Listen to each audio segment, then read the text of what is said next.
Pernah nggak sih kamu ngebayangin, habis kerja keras bawa nama bangsa kamu, tiba-tiba dikasih jam tangan seharga hampir 200 juta, langsung dari presiden. Itu yang dirasain para pemain timnas Indonesia setelah ngalahin China di kualifikasi Piala Dunia 2026.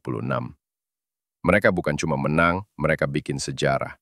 Dan sebagai bentuk apresiasi, Presiden Prabowo Subianto ngasih satu persatu pemain hadiah, jam tangan Rolex, mewah, eksklusif, dan nggak semua orang bisa punya.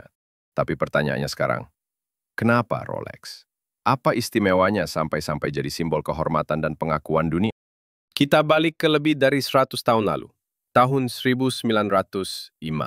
Seorang pemuda asal Jerman, Hans Wilsdorf, tinggal di London. Dia punya impian yang agak aneh untuk zamannya. Bikin jam tangan yang nggak cuma akurat, tapi juga elegan. Waktu itu jam tangan dianggap barang feminin, pria lebih suka jam saku. Tapi Hans nuliat sesuatu yang orang lain nggak lihat, kemudahan, mobilitas, dan gaya. Dia mulai usaha bareng temannya, Alfred Davis. Mereka beri nama Wilsdorf and Davis. Tapi ada satu hal yang mengganjal. Nama perusahaan ini terlalu panjang dan nggak catchy. Hans mulai mikirin nama baru. Katanya dia pengen nama yang mudah diucapkan di semua bahasa, pendek, dan terlihat cantik di plat jam. Sampai suatu hari, waktu dia lagi naik kereta, katanya, Rolex muncul begitu aja di pikirannya. Kayak bisikan. Dan saat itu juga, dia tahu, this is it. Rolex resmi lahir tahun 1908. Setelah nama Rolex resmi lahir, Hans Wilsdorf nggak berhenti sampai di situ. Dia tahu kalau mau bikin jam tangan yang dihormati dunia, kualitasnya harus luar biasa. Maka dimulailah misi panjang Rolex, bikin jam tangan paling presisi, paling tahan banting, dan paling elegan yang pernah ada.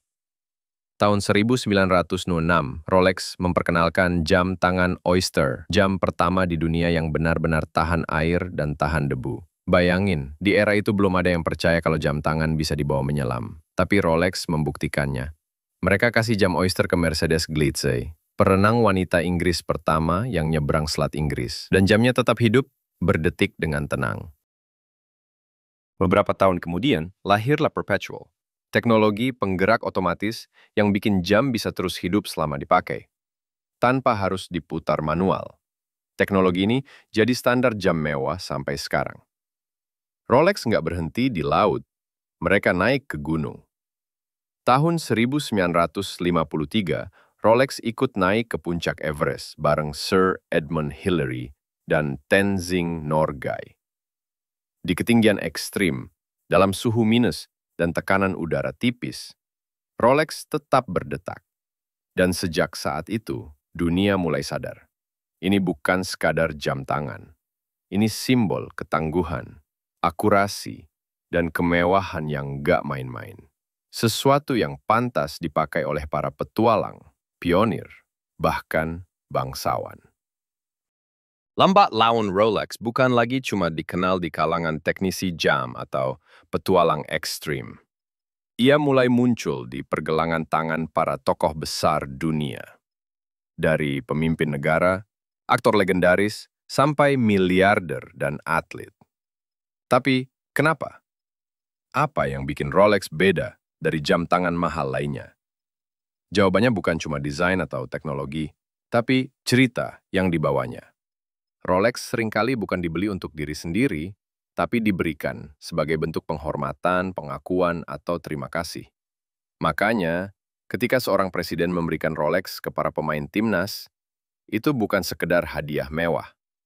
Itu bentuk simbolik. Kalian bukan cuma menang, kalian mengangkat harga diri bangsa. Dan untuk itu, kalian layak dikenang. Jam itu akan berdetak terus, bahkan saat sorak-sorai stadion sudah sunyi.